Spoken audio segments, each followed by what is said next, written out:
Shef Gëzimi, mirë se erdhe. Kënaqësi të kem si një nga të ftuarit e mi special në Food Lovers podcast. Falenderoj dhe unë. Nuk mund mungonte një figurë si jo. Mirë se u gjej, falenderoj për këtë intervistë të bëjmë bashkë. Nëse flasim për kulinari, për gastronominë shqiptare, unë se konceptoj dot në fakt pa kontributin tuaj.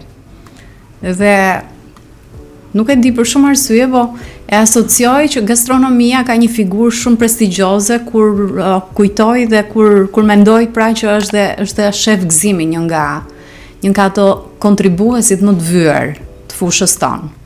Unë do isha shumë kurioze, po mendoj që jo vetëm unë, se si ka nisur rrugtimi yt. Tani ke gastronomia kanë kontribut shumë persona. Absolutisht. Gastronomia shqiptare tani të paktën ka definicionin e vetë edhe në për enciklopedi. Unë këtë definicion, këtë përfundim e kam dhënë në ke librin para 2-3 vjetësh kur nxora histori gastronomie. Jam marrë në përgjithësi me kronologjinë në etapat kryesore të zhvillimit gastronomik, kam ndaluar dhe ke gastronomia shqiptare. Dhe kanë kontribut shumë persona. Gastronomia shqiptare është antologjia e recetave që gatuhen, e produkteve që njihen, që nuk përjashtojnë njëri tjetrin, por pranohen nga pjesa më e madhe, o themi nga bashkësi shumë e madhe, sepse shihet përgjithësi nuk kultivohen individuale, por i përkasin një grupi më të madh shoqëror. Kështu që në gastronomi kam dhënë kontributin tim. Fakti është që jam ekspozuar pak me pjesën e medjave dhe me pjesën e televizioneve, po kështu si muk për shumë ka shumë njerëz që edhe kur nuk e ushtrojnë si profesion, e ushtrojnë në mënyrën e vet, sepse njeriu ka nevojë që taj 3 vakte dhe normal që vjen një moment që ka nevojë që këtë konsumin e bukur që ne i themi në vende gastronomike, art, kulturë, shëndet. Art është përgatitja e ushqimit, kulturë është konsumi, sepse konsumi është një gjë shumë e bukur, është një lloj ceremoniali që ne japim në banketeve. Dhe shëndet është pasoja. Pasoja e një ushqimi të mirë, e një bisede të këndshme, e një gjendje psikologjike që vjen duke u lartësuar. Pjesa e dytë e pyetjes tënde ishte rrugtimi im. Po, unë kam pas një ndryshim të profesionit tim, se edukimin bazë kam teknik. Më ka bërë shumë përshtypje kjo. Po ka dhe shumë njerëz tjerë kështu si mua që kanë profesione ndryshme dhe janë fokusuar ke kjo. Thash, pasioni mund ta kthesh në profesion, por mund ta ushtrosh dhe vetë. Shumë e bukur mënyra se si niset dhe pastaj se si shkon. Pasioni yt, dëshira jote është dhe zhvillohet një botë që ti mbas as nuk e kishe vënë re, as nuk e dije ose nuk ishe marrë orientimin e duhur në fillim përpara se ta nisje këtë rrugë. E disha ndodh shpesh Ardeta, unë kam kohë që jam ekspozuar me klientë, me njerëz shumë dashamirë që më vinë provojnë në restorant. Brenda vetes tyre, sidomos djemt, meshkujt, burrat, kanë një lloj kështu kanë një mënyrën e vet, kanë modelet e tyre të ushqyerit në kokë. Dhe në një moment caktuar kur kanë dhe mundësi ekonomike, thonë që të bëjmë një restorant, ta provojmë mirë, ta bëjmë mirë. Gjë e mirë është, por nuk mjafton vetëm kaq. Se do një përkushtim të madh, restoranti është një biznes që nuk mund të jetë kur biznesi 2 dhe 3. Kur i thosha kështu në Itali atyre, ata më shikonin kështu dhe i të rikja vëmendje me të lloj ideje, nuk është ide e mirë. Restoranti do përkushtim shumë të madh. Dhe po ti shikosh me kujdes, më të besueshme dhe më të mirë dhe më suksesshme janë ato që janë biznese familjare, ato njerëz që të përkushtuar, ato njerëz që kanë njohuri për këtë fushë.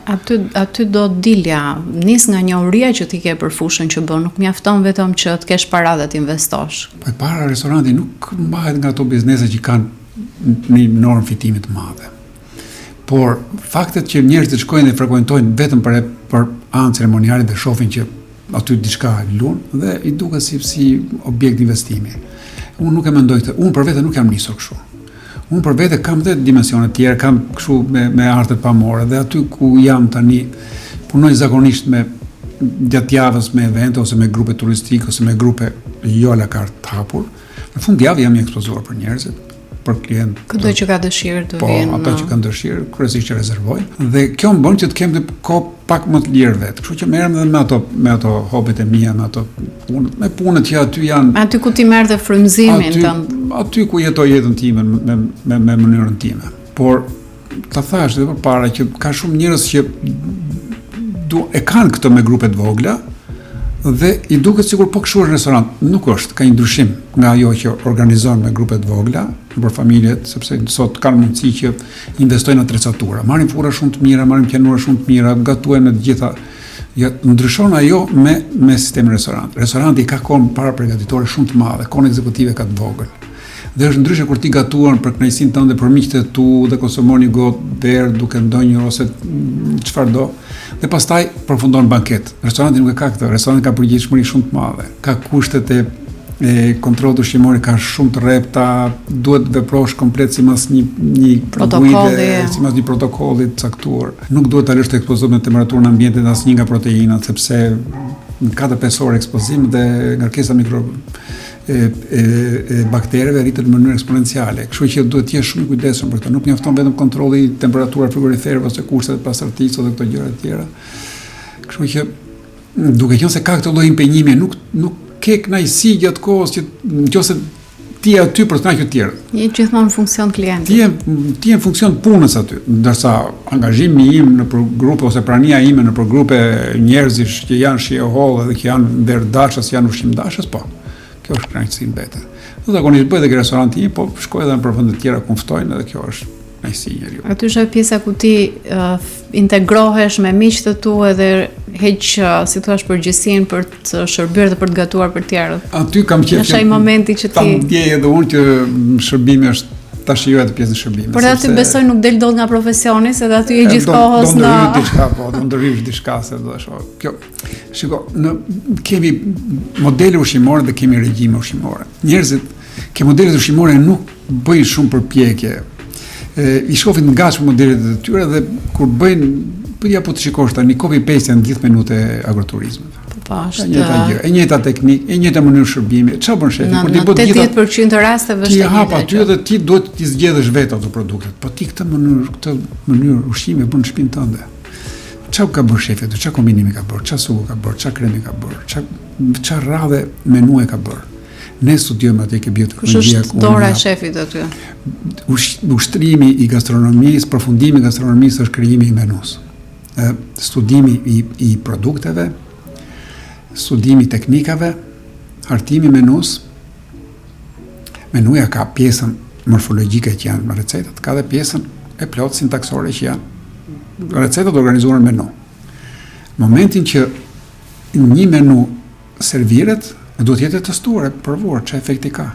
Edhe shijësor, edhe shëndetësor, edhe fiziologjik. Përpara se ti ta Po patjetër, se mund të ketë një efekt që njëra nga pjatat aty mund të krijojë probleme me atë. Kombinimi i dur. Kombinimi i dur, po patjetër. Po kjo duket nganjëherë. Po ti lësh njerëzit në të bëjnë zgjedhje vetë menu, mund të bëjnë gabime. Sepse në fund mund ta mbyllin me një pjesë acide dhe ajo i krijon. Ka prishur gjithë balancën e mëparshme. Po, dihet me çfarë fillohet dhe dihet se si vazhdohet dhe dihet me çfarë përfundohet. Dihet se çfarë jep për të hapur oreksin dhe çfarë e bën për të ndihmuar tretjen.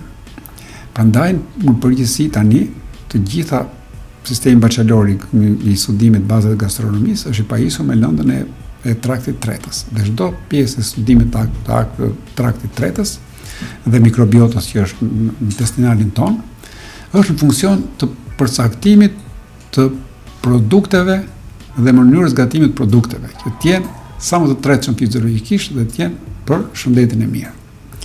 Këtu është edhe mënyra se si duhet të ushqehemi, se si të janë radhë dhe pjatave dhe se si të pimë edhe lëngjet edhe se si të kombinoj, pra si ta binoj pjesë e ushqimit me pijen. Një nga pyetjet që na bëhet shpesh është për shembull që sugjeroni pirjen e ujit gjatë vaktit.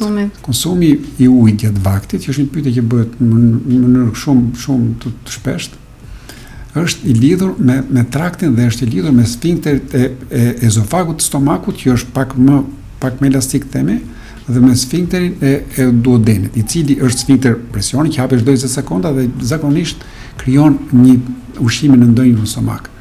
Dhe mbasi ka filluar tretja, domethënë aktivizimi i acidit kloridrik, i pepsogenit duke bashkuar japin pepsinën, që tret proteinat kryesisht në 2/3 e veta. Mundësia për të pirë ujë është 1 orë para buke dhe 2 orë mbas buke. 2 orë mbas buke e ndihmon atë masë të produkteve që kanë stomak që janë nën efektin dhe ka filluar procesi i tretjes, që të ushtrojë presion mbi sfinkterin e duodenit, që të dalin zonën e hollë, që të krijohet procesi i asimilimit. Shumë interesante. Njëra nga argumentet. Këtë, domethënë, kur studiojmë traktin tretës dhe mikrobiotën e testinalit, në çdo studim, në çdo etapë të studimit bëhet pyetja pse. Pse dhe për çfarësye.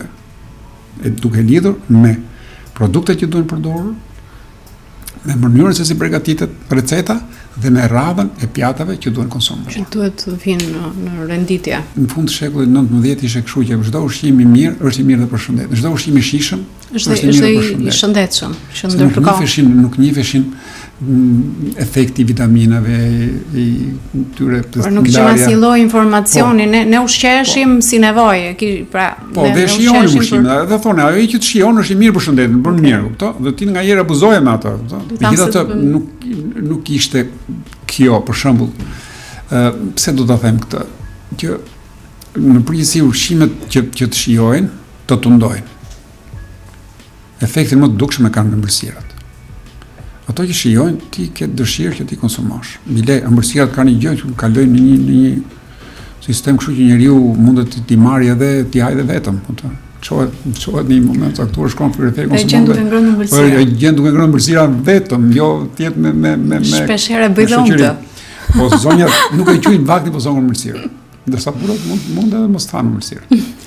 Një nga biseda që ne kemi bërë së bashku ka qenë një zbulim për mua që djali juaj vazhdon rrugtimin tuaj në një formë ndoshta shumë më të sofistikuar, sepse edhe për vetë kohën ku jetojmë është shumë ndryshe nga ajo çfarë ju keni mundur të merrni, por totalisht një karrierë brillante, por jashtë vendit. Imbir Nedi ka studiuar në një nga fakultetet më të mira të gastronomisë. Domethënë, është Instituti Gastronomik Pol Bakys, tash është Life, sepse pati problem me emrin, mos e ndroi jetë Pol Bakysi, djali vet pati problem me ata që vazhdonin atë aktivitet. Është shkolla më prestigjioze, ashtu si ka qenë Pol Bakysi, njeriu shefi më autoritar absolutisht në Francë, që nga vitet 80 dhe vazhdim derisa ndroi jetë.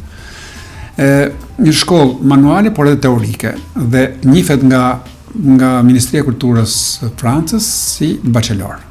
Dhe ky është i hapur tani për të bërë dhe specializime të tjera, programe të caktuara. Por tani po ushtron këtë dhe fakti mund të mbarosh atë shkollë, që është thash nga shkolla më të mira, është dhe École Hotellerie Tourisme Lausanne, është dhe një shkollë në Amerikë, New York, shkolla gastronomisë, që janë super cilësore, që janë më prestigjioze, që kanë kostën e vet, por në fakt nxjerrin bënjëri ato të ndryshojnë çdo gjë. Fusin në një realitet tjetër, por është dhe kjo, mund mbarosh atë shkollë dhe nuk mund të vazhdosh me fine dining, mund të vazhdosh të bësh një aktivitet tjetër gastronomik i cili futet me kushtet mund të komercializohesh. Ky ka nejt vetëm ka qenë ke flakon Dyssel me 3 yje, gjatë kohës shkollës, stazhin tjetër përfundimtar të fakultetit që mori vlerësimin e ka bërë në Alinea me 3 yje ke Grand Academy në Chicago, dhe tani ka 2 vjet që vazhdon, tani është në punë ke Heston Blumenthal në FedDAC në Londër. Rrugtimi i Nedit është ky, ka ndonjur në fine dining, ka ndonjur deri tani në 3 lokale me 3 yje, në të gjithë lokalet i ka filluar të gjitha stadët, nga i më vështirë ka kapur deri më po. Brenda vitit në Chicago kapi sushefin. Këtu ka kapur edhe tani ka kapur një pozicion që ka 12 deri në 14 veta në komandën e vet të drejt për drejt, në artimin, në realizimin e menuve, edhe në turnën parë dhe në turnën. Ky punon me një turnë vet, po është i përgjegjshëm për të 2 turnet e servisit, për drekën dhe për darkën. Kështu që to lloj lokalesh kanë një lloj tensioni, kanë një lloj përqendrimi kaq të madh sa deri në 30-35 vjeç mund punosh. Absolutisht. Kjo është e vërtetë. Është një mënyrë, është vetë mohim për angazhimin dhe për përgjegjësinë që ka ai rol. Të shkosh në një darkë atje ose në një drek atje, po zakonisht darka ka atë procesionin, se fillon në orën 8 dhe mbaron në orën 12. Kështu e kanë këto tash. Skemi çfarë bëj, nuk e ndryshojmë dot. Prandaj bëhet ajo një herë në jetë. Një herë në jetë shkohet kjo. Shumë nga këto lokale kanë filluar të shiqet bëjnë një çik a la carte që me ato njerëz të vet që mos ngeli kështu një herë në jetë do shkoj atje. Por ky lloj procesioni do thuash, a ja vlen? Jo ja vlen, ardhë, ja vlen shumë. Një darkë nga këto, nëse ti e shijon, ajo është eksperiencë. E liron veten për ta shijuar dhe nëse ke një pikë pyetje, tregohesh shumë i natyrshëm ata. Nuk shkohet atje për t'i dhënë men atyne. Absolutisht. As për verat, as për ushqimin. Atje shkohet për shiu. Ne shkojmë dhe për t'treguar që kemi vera, po kjo ka dhe një gjashtë. Ati mund t'i thush që me këto ushqime që kam, çfarë vere më sugjeron se nuk duhet marr ato verat, 7-8 verat që shoqërojnë ushqimin. Se bova ti nuk do komplet menon, por njëra nga ato nuk më shkon. Jo, menon e merr të plot, por verat që shoqërojnë menon. Po, drejt. Domethënë, menuja verë që shoqëron ushqimin, e eviton dhe merr një verë. Shoqëron. Të mirë dhe pastaj kalon një superiorën e vet. Dakor? Kjo është ideja më e bukur. Këtë ide tash kur ishim në vjen në djalin, ky e bëri kështu dhe ishte më e bukur. Jam kurioze, si shikon djali zhvillimin e gastronomisë këtu, apo ka ndonjë plan që të mund të rikthehet? Tani ku mund të thush, ja, ke një intervistë që bëri thash bile që krijoj një mundësi që të flasësh për rrugtimin tënd, që akoma jo, më thot, unë jam në kërkim të asaj, në plotësimin e vet. Është duke realizuar ato gjëra që i pëlqejnë derisa të krijoj individualitetin. Derisa të jetë ai bindur që është momenti për të. Po sigurinë e vet jo për të prezantuar këtu. Sigurisht. Sigurinë e vet për të prezantuar në botë. Ai është qytetari i botës. Ai dhe shumë djemtë e shqiptarëve sot që ekspozohen me realitetin e të qenurit jashtë, të studuarit jashtë, janë pjesë e asaj shoqërie, atij realiteti që i pranon. Dhe ç'të them, nuk është se këtu nuk është i kuptueshëm, është shumë i kuptueshëm. Por ato kanë dhe një çmim që andaj përballohet dhe këtu nuk përballohet. Sigurisht. Ato kanë dhe disa produkte që atje i gjen cilësisë parë dhe këtu është vështirë t'i gjesh. Akoma është vështirë t'i gjesh. Ka shumë importues serioz edhe për pijet edhe për ushqimet, por atje ka një tjetër standard edhe këtë duhet ta pranojmë. Po, si duhet, ka nevojë që t'i plotësoj akoma atë kohën e vet që i duhet aty. Nuk i them dot, nuk i ndoroj dot fare që hajde. Absolutisht. Shpeshherë unë shoh që prindrit nuk janë dakord me zgjedhjen e fëmijëve kur fëmijët marrin profesionin e prindit. Shpeshherë shoh që prindrit nuk duan madje që fëmijët të ecin në gjurmët e tyre për efekt të gjithë rrugtimit që prindi vet ka bërë, ngarkesës edhe gjithë sfidave që ka hasur profesionin e vet, fëmijës nuk ja rekomandon. Si ka qenë kjo tek ju? Ju jeni lumturu nëse ai kur zgjodhi ai këtë rrugë? Unë i thash të pëlqen kjo në fillimisht, po ndoshta që ta kuptoj, ai ishit ju shtysa apo ishte zgjedhja e tij? Shtys në mënyrë kështu si ndërhyrje jashtme, jo, po bisedat e para që kishin. Ju orientonit aty. Po. Shiko ç'a ndodh, Ardeta. Nëse je i mirë në fushën tënde, çfarë do fushë tjetë? Aty do lulëzosh. Do lulëzosh, do bësh më të mirë në fushën tënde dhe nuk ka, si themi, është në këto vende, në këto restorante ose nuk e di edhe në fusha tjera. Nëse je i mirë, je i mirë. Mjafton atë që ta bësh, ti je i sigurt, ta duash dhe të bëhesh i mirë, për kushtohesh i mirë. Nuk është vetëm djali, janë shumë studentë që mbarojnë atje, janë shumë të mirë fushën e vet, punsojnë atje ose punsojnë këtu, nuk di ta them të pjesë tash se sa studiojnë për të punsuar këtu apo atje, po atje janë mirë ata, se nga që studiojnë atje atë realitet e njohin më mirë. Sigurisht, atje e ka ndërtuar të gjithë bazën. Restoratorëve tonë i bën mirë të punojnë atje, të shohin çik mënyrën e punës që bëjnë. Unë e di se si punojnë këtu. Po unë nuk mund të shprehem dot këtu sepse unë jam pjesë e këtij tregu dhe nuk mundet që ta shoh që domethënë të bëj atë, si themi ne, gjykuesen kështu. Edhe kur vin atje nuk kam qejf të bëj gjykuesen. Njeriu e merr gjykimin e vet. Dhe kur ti rivjen kur ti vjen për herë dytë, është një vlerësim. Është një konfirmim, një vlerësim i asaj herës parë që ishte. Absolutisht. Në gjithë këtë karrierë gjatë, mendoj që ka patur momente nga më të ndryshmet, nga më të bukurat, po edhe jo, ndoshta, nga sfidat dhe deri në momentet më interesante për ju. Kush do ishte një moment që do evidentonim? Bashkë një moment krenarie që ti je ndjer i vlerësuar dhe i shpërblyer ndoshta për gjithë investimin që ke bërë në këtë profesion. Ne pa filloj nga fundi që më the ti. Kam në kaq vite punë atje, falja dhe prezantimit që është bërë në këto formate ndryshme televizive, janë bërë i njohur me njerëzit, dhe kjo më ka bërë përgjegjësi më të madhe, kupton, ka bërë, domethënë duhet të prezantojmë tamam me kam pas rastin që ti shërbej, që të organizoj evente për njerëz shumë të rëndësishëm. Domethënë, edhe me mundësi, edhe me kulturë. Cilën kuzhinë do evidentonit si më të pasur apo si më të mirën që në trevat shqiptare, po. Është shiko, çka kam trajtuar ke libri. Unë nga eksperienca që kam, normal, tash është e lidhur me kohën, kam pas mundësi që të shëtis shumë nga këto vende, po të shëtis në atë kohën kur ishte e vërteta, që ishte në për familje. Që ishte ashtu siç ishte, e pa tjetërsuar. Jam fut në për familje, e di mirë, domethënë edhe si organizohen eventet, edhe si funksionon. Gjithë historikun, si nis deri në përfundim. Po, tani detyra kursit numër 1 që bëjnë studentët e të ushqyerit në bioteknologji është organizimi i një eventi tradicional në krahinën tuaj. Dhe detyra numër 2 është krijimi i menue të personalizuar me 4 course. Ky është nisur po në krahinën e tyre. Jo, kjo është e personalizuar, mund të jetë individuale, mund të marrësh çdo gjë. Por mbasi ke përshkruar atë tëndën.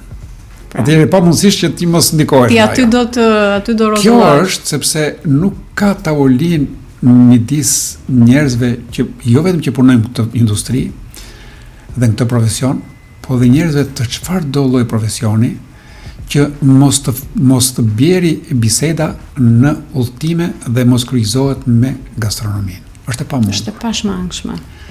Ka njerëz që udhtojnë vetëm për të frekuentuar një lokal. Kjo është një botë e pafundme dhe shumë e bukur në fakt, sepse është një eksperiencë. Vazhdon dhe mbetet shumë unike dhe shumë e bukur për të eksploruar në të gjitha dimensionet e veta. Do doja të ktheheshim pak tek koha jote në Itali. Që tek frymëzimi yt, sot restoranti yt mban një emër shumë prestigjioz dhe me shumë peshë. Jo rastësisht quhet Markezi. Do doja ta preknim pak. Unë kam influencën direkt të Gualtiero Markezit, sepse ka qenë rektori i shkollës ku unë ndoqa kursin e formimit kulinar, me argumentat që kam trajtuar atje tek baza e gastronomisë. Dhe kishte edhe kurse tjera më të avancuara, por kjo ishte baza dhe kjo ishte fundamentet, kjo ishin shumë të mira. Kam lexuar pjesë më të madhe të librave të tij, dhe kur kam takuar një persona mbas disa vitesh që shkova në Bovesin della Riva në Milano, se unë kam qenë Parma. Atëherë më tha që ta nuk lexojnë, tha, si ka mundësi? Thash unë do të pyes vetëm ke Oltre Forneli, thash vetëm 2 argumenta, thash për 2 gjëra që janë shumë specifike. Po përgjigju thash si mbas mendimit tënd. Edhe më tha, po, tha, ke drejt, ashtu është.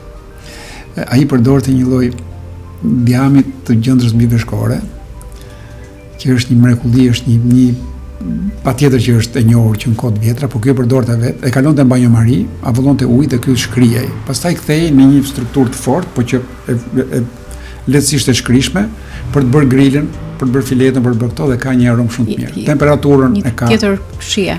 Një shije e mrekullueshme. Kujt e kanë bërë këtë me këtë shijen shumë e bukur, shumë e shijshme, shumë e veçantë. Edhe disa gjëra tjera teknike. Tani, aty jam ekspozuar për herë të parë, kam shkuar në një lokal ndaj peskatorit Nadia Santimit me 3 hyje. Një nga lokalet më të mirë njohur në zonën e Coneto Sulolio. Ishte midis Mantovës dhe Brescias, aty nga 1 orë e ca nga mua ku isha unë nga parë. Një eksperiencë që më ndryshoi jetën. Po ta shikosh dhe verandën time, e kam i ngjan ndaj peskatorit. Edhe aty njova shumë nga këto shefat e mirë. Carlo Cracco për shkakun vinte aty ke ne. Vinte, ishte gjatë kohës që bënin ne provimet e kështu gjëra, se s'kishe marrë këtë, s'kishe dalë Masterchefi që ti merrte gjithë kohën. Se Masterchefi merr gjithë kohën. Po, ndryshoi pak historia. Dhe po ti shikosh dhe sot shefat më të mirë që ka, që nga Bertone, Davide, Carlo Cracco, shumë shefat janë gjithë nxënësit e Gualtiero Markezit. Sa vite e qëndrova në Itali?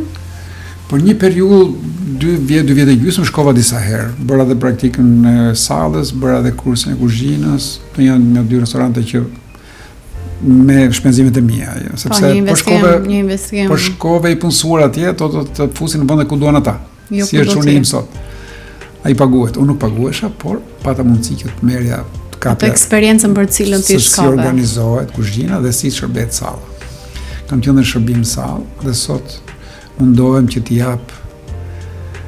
jap kamarierëve disa njohuri bazë pa i sforcuar, sepse ingredienti kryesor në kuzhinë sot është kultura. Kultura është individuale. Edhe kultura e shërbimit nuk duhet sforcohet njeriu kur shërbej, duhet mësohet vetëm rregullat sepse bazë. Do ishte jashtë Nuk mund të bëj të përdori fjalë që nuk i ka të vetat. Absolutisht. Duhet bëj sjelljen, të jetë sot sa më pranueshme sjelljen dhe të jetë sa më korrekt me protokollin, që nga servira verës, që nga mënyra në mënyrën e tij, pra kjo është çelësi. Unë i kam bërë pjata të vështira për të realizuar, por shumë thjeshta për të shërbyer. Nuk kanë kocka, nuk kanë hajla, nuk kanë asgjë, vetëm me pirun, sepse është ambienti ceremonial, është momenti ceremonial. Është shumë e thjeshtë për të shërbyer nga krau djathtë, për të marrë nga krau majt, nuk kanë pjata mesi, nuk kanë pjata që duhen servirur, sepse tjetri vjen i veshur. Ti ke lehtësuar punën në një mënyrë që kam lehtësuar shërbimet me qëllim, sepse sa herë që shkoja unë, vishja në mënyrë formale për të qenë me një event, vinte njëri me këtë biftekun, thotë, duke më pap më ramë këtu. Mos i thosha. Ke mua gjetë, pa është apo që ndodhi. Kështu që për të evitu këto në organizimet që bëhen, kjo është të dish dhe të kuptosh gjithë zinxhirin e gastronomisë, pra për të paraprir çdo lloj momentit pakëndshëm dhe për të krijuar një staf sa më harmonik në të njëjtën kohë. Sado që të mundohesh, nëse krau tjetër klientela është, nëse klientela është e mirë kuptueshme, nëse ka ardhur për të kënaqur, nëse ashtu, ka njerëz pastaj që kanë një lloj padurimi, kanë një lloj kështu, ajo nuk i bën mirë shërbimet. Ato e identifikon që në fillim. Ti ke ardhur për ndonjë, atë energjinë që nuk është energjia e dur dhe ti e kupton dhe e ndjen, por për inerci dhe për profesionalizëm dhe për etikën tënde ti je nisur, je i detyruar që ta vazhdosh dhe ta përfundosh me mirësi. Por ndodh. Unë shoh që ju keni një marrëdhënie shumë të ngushtë edhe me pikturën. Si e gjeni kohën kur i përkushtoheni, sepse e kuptoj shumë mirë që ai është një nga muza jote për të krijuar edhe recetat që vinë më pas në kuzhinë. Kam kohë, njeriu kur ka kohë, ose njeriu kur do ka kohë. Se unë s'kam unë s'bëj dot trinë për bar, trinë për kafe, se s'kam, jam gjithë në punë atje, ajo është jeta ime, e kaloj atje, sa atje banoj atje jam fokusuar, atje kam familje. Aty është oazi yt. Aty janë gjithë dhe familja aty është e gjithë, kështu që kam kohë gjatë kur momente kur nuk kam shërbim për shembull, që nuk kemi grupe kështu gjëra të merrem me ato. Po edhe kur nizet vet, bëj atë rregullimin vet aty dhe aty është komplet energjia ime. Shiko. Edhe ky vend jot ka energjinë tënde. Absolutisht. Është pjesë e formimit tënde. Çdo njeri nga neve këtë e transmeton, pra e reflekton ambientin që edhe ka ambienti, këtu ka energjinë tënde, këtu ka çdo gjë që lidhet me ty, është ambienti jot. Atje është çdo gjë që lidhet me mua. Shumë e bukur. Mundohemi të gjithë secili nga familja të japin një kontribut në vet, shumë edhe me është ambienti atje jashtë, është dhe gjelbrimi, është dhe stina, që çdo gjë. Tashi mendimi im për frekuentimin e fundjavave me njerëzit ka të bëjë me një nocion që ka dhënë Gustav Jungu, që thot homogeniteti i psikikës njerëzore. Gjithë njerëzit mendojnë një lloj. Kur shkojmë mirë dalin gjithë dhe vinë për shërbime, kur bie pikëshiu gjithë futen brenda dhe nuk mbyllen dhe nuk dalin dot. Ditët janë gjithat perëndis, ditët me shi, ditët janë shumë pihet më mirë vera, pihet më bukur, bëhet më mirë biseda, po nuk e di se si e kanë nga njerë që çuditemi nga njerë, se unë komunikoj dhe me lokale të tjera se kemi një pikë atje që furnizojmë. Është e njëjta gjë. Fare më thonë mu, qetësi dhe mu, dorim qetësi. Javës tjetër do hapet koha, do na vinë gjithë. Pastaj ndryshon situata. Nuk e ndryshon dot këtë, jam mundu në 15 vitet e fundit të krijoj një sistem rezervimi më të gjatë, rezervimi më i gjatë ke ne eventet absolutisht. Eventet janë tani për vitri është normale. Po fundjava ke ne nuk është kështu.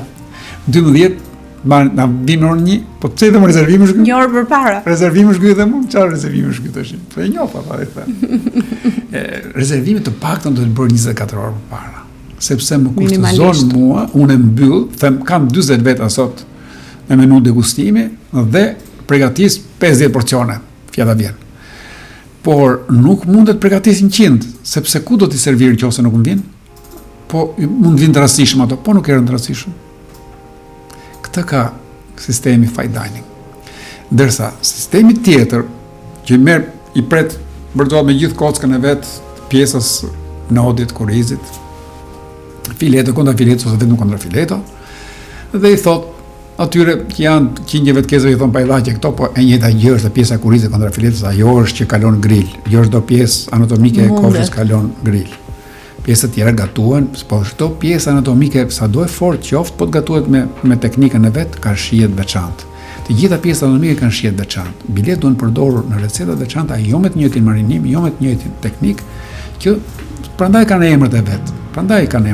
Ca zihen, ca skuqen, ca bëhen me avull, ca bëhen me furrë, ca bëhen me sovid. Sovidi kjo teknika që e fut në qese dhe gatu me temperaturë të ulët, dhe pastaj mi skuqje. I mban gjithmonë, nuk e kalon temperaturën e mishit 56.2. Dhe ajo edhe 12 orë ta marrë gjithë natën ta lësh, ajo temperaturë dhe mishi ri roz. Dhe roza është ai hekur në formë mikroelementi, kemi hemoglobina. Nuk i humbet asnjë lloj elementi, gatuhet në mënyrën më të mirë të mundshme. Dhe runat. Proteinet shtazore kanë 8-9 aminoacide bazë që janë të nevojshme për trupin, quhen esenciale sepse nuk i prodhon mëlçia vet, dhe janë kaq të rëndësishëm për formim dhe për burim energjie, po dhe për formimin e organeve, që nga flokët, ke lëkura, ke organet, ke cipat e organeve, janë shumë të rëndësishme. Njeriu nuk mund të jetë vegetarian, njeriu është gjithçka ngrënës. Shef gëzimi, mua më pëlqen të them shef, në fakt. E meriton të them shef. Si shikon të rinjtë e kësaj fushë, si shikon të rinjtë sotshëm? Sepse mendoj që kjo trendi i të bërit pjata të bukura e ka marrë një çik vëmendjen e të bërit pjata të mira, të cilësore dhe të balancuara. Si qëndron për ty kjo, si e shikon ti? Kryesorja është të dinë gatuajnë. Pastaj për të pjata. Se ka njerëz që bëjnë vetëm pjata. Që bëjnë vetëm lule, apo jo? Ose kur vin aty ke pjata, ta vëmë dhe këtë se për ngjyrë, ta vëmë këtë. Se na rrin bukur.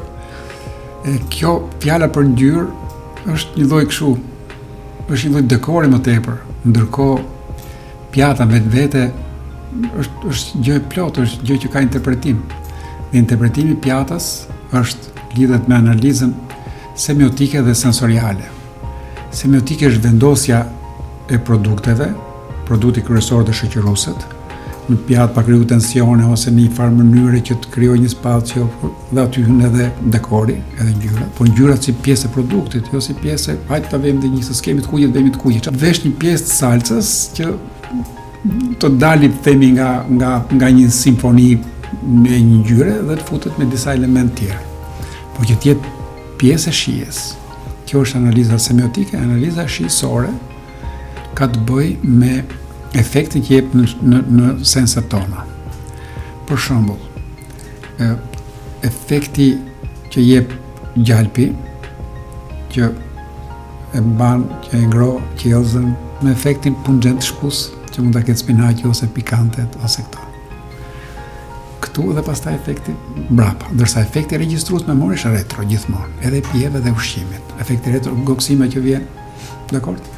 Si marrim verën që e shqyrtojmë nga të parit, nga të nuhaturit, nga të takuarit dhe nga retro. Edhe ushqimi ka efektin retro shumë të rëndësishëm. Prandaj pjata në vetvete nuk është vetëm bëjmë një pjatë bukur, po të bëjmë një pjatë gatuar drejt, sepse efektin kryesor ka sensorial dhe pastaj ka pjesën semiotike e të vendosurit pjatës. Kryesisht pjatat e proteinës kanë proteinat shoqëruar me kontorno, me zarzavate. Kulturat ndryshme, kuzhina ndryshme, për shembull, francezët pastën e kanë shoqëruese, ndërsa italianët pastën e kanë kryesore me proteina, kanë bolognese. Ndërsa në Francë kishin fileton, poshtë kishin pasta, kishin pene, ose kishin canolini, ose kishin kështu. Të rinjt kanë nevojë që të kenë një kulturë individuale, që ka të bëjë me kulturën e tyre, që ka të bëjë jo thjesht me profesionin e ngushtë, por të ndjehen më gjërë se sa aq. Po, t'jenë qik mik me librin. Dhe t'jenë qik edhe me këto, jo vetëm teknologjit, po edhe me pjesë manuale, edhe me libri është ai që... Në baza, tu mendoj që baza është... Kultura e përgjithshme është individuale. Në momentin që prezantohen me njerëzit, pjata e mirë dhe një efekt i mirë pjatës, gjithmonë ato që konsumon e bën pyetjen, kush e ka bërë këtë? Duhet ta njoh ato që ka bërë këtë. Ti të kuriozon kush e ka gatuar të pjatë. Është e pamundur. Unë i them kur vin njerëz që vinë të shoqëruar me të huaj, më thonë, Gzimo, duhet ma bësh mirë këtë drekën se kam një njeri të huaj që duhet ta knaq sa atje ai më knaq në çoj lokali më të mirë. I them unë, dëgjoj këtu. Fundi i drekës. Ai personi që do jetë me ty do vitën përshëndesi mua. Ti nuk do ta bësh kurrë të punë. Se ti më jep mua dhe mund të përshëndesësh se jo. Dhe kur vinë ata thonë, po mirë vëlla çaj bëre një lloj konsumon. Si e di ti? Një lloj efekti që ka bërë ai që konsumon për herë të parë dhe ke ty që duket si gjë normale kjo, faktikisht nuk është normale. Se ndryshimi është shumë i vogël nganjëherë. Ne bëjmë një punë shumë të madhe për një ndryshim shumë të vogël. Po e kap do ti. Po e kapi e lumtur. Lumturohesh ti. Lumturohem dhe unë. Dhe nuk ka mundësi që kur ti shkon në një vend ose konsumon një pjatë dhe mos të pyesësh për atë personin që ka gatuar këtë. Është e pamundur. Është e pamundur. Unë për vete e heq rastin. Kam marrë një 2 lokale këtu në Tiranë. Unë jam lerë në Tiranë. Tiranës është e imja, pastaj është dhe po. Është dhe e tjerëve. Dhe kur kam konsumuar diçka kam thënë, foli shefit, unë e di që shefi parë nuk është këtu. Foli shefit që ka bërë të pjatën, dali këtu ta na përshëndesin ne edhe t'i japim urimet tona. Ta përgëzojmë ne. Ata shkretet i ka ardhur se ka thonë mos na shash shefi. Unë e bëra për mirë, unë e bëra që ti them atyre që unë nuk kënaqem praktikisht dhe merrti shumë mirë, u kënaqem. Këtu janë bërë aktivitete gastronomike të gjitha, kanë ardhur të huaj shumë të mirë, po edhe ndërmjet vetit ne e bëjmë. Gastronomia përpunohet dhe vetë përpunohet edhe me korrente, ecën përpara të ndërmjet korrenteve kulturore që janë nga historiku. Dalur të jashtë përballurit me kultura të tjera, pushtimet, lëvizjet, qarkullimet, çdo gjë. Ato difuzioni njerëzve, difuzioni kulturave, gjëja e parë që vjedhën thojza është gastronomia, servirja, gjëra si kostumet, edhe gastronomia, këtë efekt ka vizual dhe ka njeriu ato të mirën do ta përvetësoj. Ti mund të ecësh përpara vetëm nëpërmjet dijes, nëpërmjet investimeve që bën dije, dhe mund të krijosh vetes mundësi shumë të mira, lehtësira të mira dhe aq mundësi sa të shijosh gjëra që kushtojnë në fund, por që mbartin vlera ose ky është ndryshimi. Të duhet të bëjnë të rit, duhet të investohen ke fusha vet, bëjnë më të mirë të fushës me qëllim që të jenë edhe të vlerësuar. Marrin sa më shumë eksperiencë, tu lumtojnë, studiojnë. Po, kjo është. Dhe në fund të dalin me atë të brendshme në tyre, mendoj unë. Pra të japin një lloj unifikimi nga vetja e tyre, të prekjen individuale. Kjo unë këto e shoh si gjën më të bukur në fakt. Ashtu është. Si në kërcim që është stili vet, si në sport që është rezultati vet, si në fusha të tjera që krijojnë stilin e vet, edhe në kuzhinë krijojnë stilin e vet. Po. E pam ke mësë shefin, ne i pam ato edhe kur nuk e dinim se kur kjo pjatë është e finale, kjo pjatë e finale. Ju e kuptonim po. Hyt në patjetër. Në karakteret e gjithë secilit. Unë kur isha në kohë për shembull, kur shkoja në për lokal, ishim shkuam në një event edhe kur na solli një sufle çokoladë në fund, dhe unë thash tek ka bërë një vajzë, tash unë ajo vajza bile është vajzë e re, nuk pse tha. Po thash nuk ka pritur që tash varet nga mosha që të shohësh që çokolada mes të shkrirë. Deri ku duhet. Edhe ka mbajt kohën tash është treguar çik, është treguar shumë ato se të tjerë thonë që ose ikin përpara ose më mbrapa. Doli edhe unë jam shef tha, e shefi tash në tjetër, tash e kam humbur këtë aftësi. Sepse do kur dilja shumë në lokale përpara, vetë nga regjistrimet nga ato, edhe ai regjistrimi që është bërë me ato gjyshe milionerësh është shumë interesant ishte. Unë doja që i kam mbledh ato recetat, i kam të regjistruar, unë kam dhe receta të tjera nga familje, receta me shumë vlerë, i kam dhe me familje, i kam dhe me emra, me kështu, do thushë do t'i botoj. Është shumë e bukur edhe unë do të thoja që duhet t'i botosh. Nuk e di do ta. Ne kemi shumë pak histori kulinare të shkruar, të dokumentuar, dhe mendoj që janë të pakta ata njerëz që kanë mundësinë dhe tagrin për ta bërë. E di pse që nga historia që kam parë dhe kam qenë i detyruar që të shkruaja, sepse gjithë ngjarjet kanë kontekstin vet historik, periudha osmane, ato 5 shekuj ishin një periudhë shumë kështu që krijuan një transformim të njerëzit, edhe bile Hidromotaneli ke shënimet e veta thotë që ja arritën osmanët të bëjnë shqiptarët indiferent, sepse krijuan latifundizmin. Shumë njerëz kishin shumë toka, dhe të tjerë nuk kishin fare dhe ata krijuan një humbje interesi për punën. Kjo është një goditje shumë e madhe. Pastaj kemi tregues të tjerë psikologjik lidhur me periudhën e socializmit. Është një lloj realiteti që nuk pati shumë element, nuk arriti do ta bënte ato që bëri për Ilirët, për arkeologjin, për këto, sepse gastronomia është lidhur me eventet e religionit.